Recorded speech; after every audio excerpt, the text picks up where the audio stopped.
your words, what does it mean to be a Chief Heart Officer? Being a Chief Heart Officer for me is taking care of every single human being here. And that means the whole human, as much of the human as they want to show me. I really, really firmly believe that we teach soft skills here, or necessary life skills as I call them, and hard skills.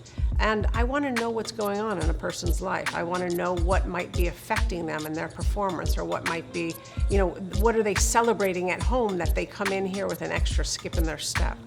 I want to know how I can provide more safety for them and create a place where they feel like they can belong and they can connect. Because when we have that connection, we create relationships which build trust. And that is where, the fire is right there. So I actually believe that the role of the HR practitioner is that of a coach, is that of a guide. I firmly believe that. I don't believe that people get into the world of HR to push paper and to be full of bureaucracy and to defend. I believe that people that get into this world of HR get into it because they want to help. They want to provide and facilitate growth. I really do. And so I believe that COVID actually has forced this change in many, many ways in the HR world for us to wake up. And really get with the program. And the program is people and the experience that they're having in the workplace. That is what's going on. And that means re-looking at benefits, perhaps, and systems, perhaps, and things that are more intuitive and user-friendly. It's not, we don't want to go backwards into more of an archaic world of HR where it was, I think, a little bit more robotic. So I really think that we are moving more towards being that guide, being that coach, being that facilitator. It's a big agenda.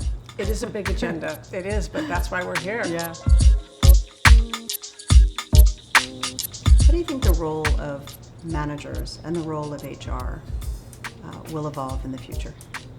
I think we already have evolved, and the evolution is going to continue to really focus on employee engagement, employee health, mental health, stress, burnout, and how do we really take that and make sure that we're putting practices and measures in place to help curb some of those feelings that we've seen. And so I think HR is ever going to be challenged to continue to push the envelope, especially within the four walls of Vayner, to ensure that we're hearing what's going on within our employees' lives, listening, taking action, and really putting practices in place to ensure that individuals are feeling valued, welcomed, purpose, and that they feel that they can do what they need to do, whether it be one morning they don't feel like being on camera and the next day they do, and allow them to be who they are when they feel they need to be.